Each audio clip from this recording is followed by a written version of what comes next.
Today's episode of Knoxville Medicine Doc Talk is sponsored by London and Amburn, attorneys at law, healthcare people, healthcare law. London and Amburn, attorneys at law, are proud to support the Knoxville Academy of Medicine and its mission to continue to improve community wellness in East Tennessee. Hi, welcome. Nice to see you again. This is CAM Doc Talk. I'm Elise Denaney. I am former president of the Knoxville Academy of Medicine. And joining us today is Dr. Tim Wilson. He is the president-elect of the Knoxville Academy of Medicine. Welcome, Tim. Thanks. So nice to see you. Great to see you. Good to be here. Thank you. Tell me a little bit about East Tennessee Plastic Surgery. Well, it's a solo practice. I'm the only doctor, but I do have a nurse practitioner, Nancy Kilgore. And we offer a full spectrum of cosmetic surgery, facelifts, tummy tucks, breast surgery, eyelid surgery, liposuction. Also do breast reconstruction, do skin cancer work. That's a lot of stuff to cover. That must have taken a lot of time to get to the level where you are proficient at all of that. How many years of medical school did you do after college? So 4 years of medical school, and then I was at University of Tennessee in Memphis, and then 5 years of general surgery training at University of Tennessee Knoxville, and then 2 years of plastic surgery training at University of Kentucky in Lexington. Well, good. I feel very safe. Thank you. So, you know, everybody thinks about plastic surgery. I think we live in a culture now, everybody wants to look younger, and that's not a bad thing. As long as it can be done safely, I think it's a great thing. Yeah, I think that it does impact our mental health, and I think that it also impacts our professional health. What is the most common cosmetic or rejuvenation? What does rejuvenation mean? To make look younger or newer. I'll use that. What's the most common looking younger procedure that you like to do? Well, I love doing eyelid surgery. We do a lot of it. But nowadays we do a lot of less invasive things other than surgery, Botox injections, filler injections, laser resurfacing. We have a new device called the Face Tight. You can also use it on the body, and it's called the Body Tight. It uses radio frequency to tighten the skin and help remove fat. I've never heard of the Face Tight and the Body Tight. It's amazing. Tell me more about that. Well, it's new technology, and it's been FDA approved for a couple of years. We're the only practice in Knoxville that has it currently. But it can offer up to 30% skin tightening using the radio frequency to tighten the skin and the fibrous septa, and it actually shrinks the skin internally. So, like if I have extra skin underneath my chin and my neck, you could use that and it would tighten it up. Yeah, it works great. It gives about a 30% tightening, so it's for the right patient, it can really be dramatic. And for patients that have more loose skin, it's not as effective as doing a big facelift or neck lift procedure, but it's certainly less invasive, less downtime with visible results. So, let me think. Less invasive, that means it doesn't leave a scar? You do it through little tiny incisions, sometimes even little needle incisions. Okay, so then no stitches. It depends. The needles I don't sew up. If it takes a little bit bigger incision, then I'll put a single stitch in it. Okay, does it hurt? It's a little bit uncomfortable. We do sedate the patients to do it, but it's light sedation, and it doesn't hurt for long. You basically put numbing medicine in like you would for liposuction. So you do a tumescent solution, and then it's pain-free after that. How's it liposuction? That's sucking fat, right? Correct. So how's it different than liposuction? Well, you can either combine it with liposuction if there's extra fat that needs removed, or you can just do the skin tightening. The anesthesia is basically the same as you would do for liposuction. You put in the wetting solution that has lidocaine and epinephrine in it, and let it sit for just a little bit to constrict the blood vessels and numb everything. And then you can go in and treat the area, tighten the skin, and if they need liposuction, then you clean up with the liposuction afterwards. Okay. You can do it on the cheeks, the jowl area, the neck, the arms, the abdomen, the back, the thighs. All at once?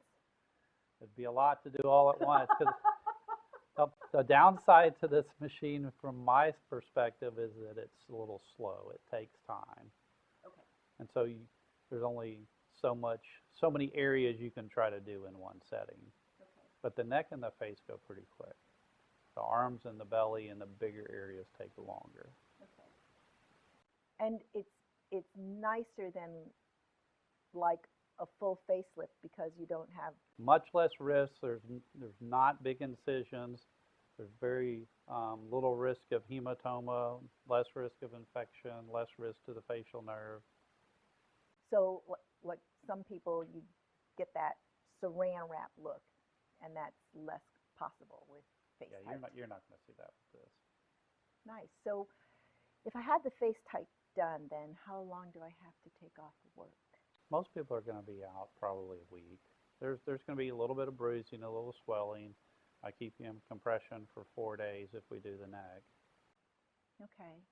This is going to sound a little odd, but are there certain medical conditions that I shouldn't have if I'm thinking about this? Like, what if I have heart disease or diabetes or hypertension and all of that?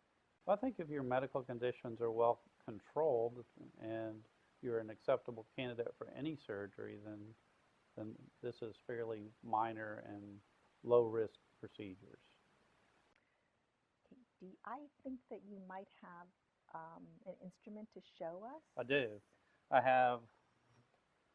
This is the handpiece for the face tight. It can go through a 16 gauge needle incision, so you don't even really have to make an incision that's going to have a stitch. I usually do just because it goes a little bit easier. You can go through a small stab behind the ear, one directly underneath the chin here. Okay. And then if you need extra down here, then I'll use a 16 gauge needle, and that doesn't require a stitch. So But this is the internal probe. that's the only This part that goes stays on under the skin. Correct. Okay. Okay. So it's not much bigger than a needle itself, Okay. and it's blunt tipped here, but it heats up the undersurface of the skin between these two probes. It's basically like a bipolar electric cautery. Can I touch But it? this, yeah, Oh yeah, that's not painful at all. Okay. And the other one is, this is the body tight handpiece. This is oh for right, for doing bigger larger areas. But it works the exact same way, and you can set the thickness with this. So 30% tightening, is that right? I think, they say up to 30%, and I think what we're seeing pretty consistently is the 20 to 30% range. Okay. Does it last forever? It lasts forever.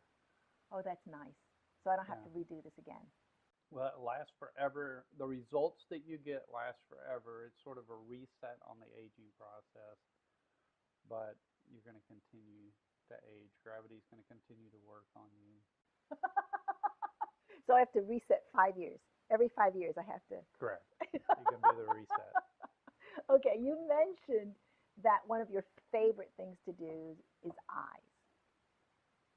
A lot of people look older. When they look older, it's their eyes that look older. Yeah, I think a lot of the patients come in either complain of their eyes feeling heavy or them looking tired. And a lot of times the tired look is more the lower lids, I think, the puffiness and looking like they just got out of bed even though they feel great. And the upper lids is they complain more of the heaviness. Yeah. I'll get that. I'll get that. Oh, you look like you didn't sleep last night. And I'll go, do I? I don't look like that. Okay, so does that leave a scar? The eyelid surgery leaves a scar, but they're well hidden. Okay. For the lower lids, you can do it internally, but I usually use an external scar just below the eyelashes called a subciliary incision. And it's very rarely visible after it heals. And the upper lid incision goes directly in the natural fold, so when your eyes are open, that doesn't show at all. And even with your eyes closed, it's a very fine line scar almost always. And we can cover it with makeup. And it can easily be covered with makeup. Makeup's wonderful. Okay. And so, I mean, what's the downtime from doing, let's say you do your upper eyelids and you do your lower eyelids and And most people are back at work in about 10 days. There's okay. bruising and swelling involved. You can't really do much at all on the eyelids without creating bruising. And Okay. eyelids swell quickly, but it goes down pretty fast. Stitches come out at a week, so most people are back about doing 100% of what they do at 2 weeks. Okay. I don't think that the stigma of, oh my gosh, you had um, plastic surgery is the same today as it was maybe 30 years ago. No, I think some people, it's very variable how much the patients tell other people about it. Some people tell all their friends and they're proud that they did it, and other people are a lot more um, private and conservative about who they tell, and so it's variable. Okay. If I have to take a blood thinner for my arrhythmia, um, can I can I still have plastic surgery? You can, but depending on what procedure it is, a lot of times we stop that in the time right around surgery. Of course, we'd clear that with your primary care doctor, your cardiologist, or whoever has you on the blood thinner. So that shouldn't stop me from having a procedure. It won't necessarily stop you. Now, Okay. if you're the kind of person that they don't really want you to come off the blood thinner at all, then a lot of times I won't do the elective cosmetic procedures. You know, we'll still do the skin cancer work and breast reconstruction and the medically necessary things that we do. But a lot of times, if you can't come off blood thinners, you're probably not a great candidate for cosmetic surgery. I think it's so neat that you bring so much joy to people's lives in making them look younger, both female and male. Yeah, about 10% of our cosmetic patients are men these days. Yeah. It's definitely picked up in the male population. Well, they're no different. Yeah, they want to look younger. I think that's Absolutely. really kind of nice. So, if I have the face tight or the body tight, can I have Botox at the same time if I need it?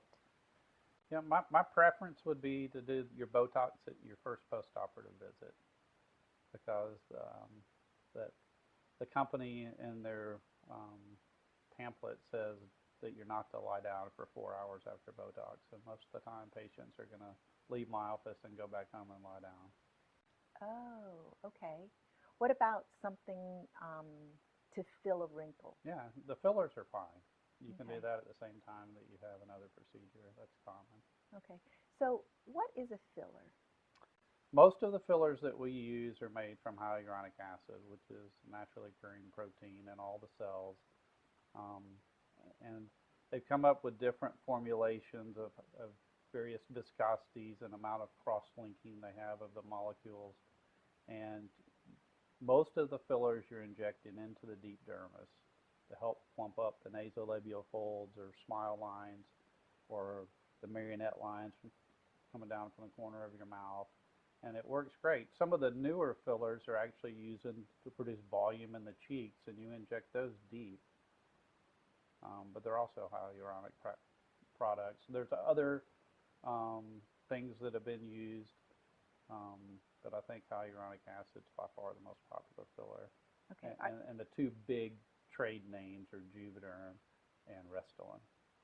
I think I've heard about them, and so they've got different kinds because maybe every part of the body is different and needs a different kind of Yeah. formulation. Yeah, some are easier to inject. Some of them work better on the fine lines. Some last longer than others.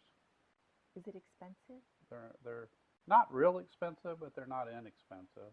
Typically, they run between $500 and $900 per cc. So it's not cheap, but most of the time, a 1 cc syringe can treat the nasolabial folds in one setting. Um, and sometimes you can treat nasolabial folds, marionette lines, all with one syringe. And they last, does that last forever also? Yeah, they're getting better. When we first started using fillers, it was bovine collagen, so coming from a cow, and you had to do allergy testing, and it worked pretty well, and it only lasted 6 weeks. and it was expensive, and it was hard to use, and you had to do the allergy testing and then bring them back several days later to make sure they didn't react to it.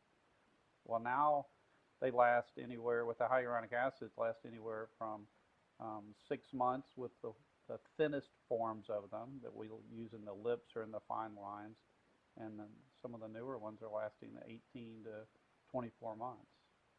That's amazing. So, give me your bottom line about helping people to look younger. What do you want to tell us? Well, I think it's about making them feel better about themselves and about feeling happy. So it's a lot of fun as long as you can sort out the patients that you can make happy versus the ones that you can't make happy. But I really enjoy what I do, and it's all we all as doctors want to see happy patients. Thank you. Thank you so much for being with us today and teaching us a little bit about plastic surgery. And if any of you want to find Dr. Tim, search out East Tennessee Plastic Surgery in Knoxville. Thank you very much. It's Good great to see talking to you, Elise. Today's episode of Knoxville Medicine Doc Talk is sponsored by London and Amburn, attorneys at law, healthcare people, healthcare law. London and Amburn, attorneys at law, are proud to support the Knoxville Academy of Medicine and its mission to continue to improve community wellness in East Tennessee.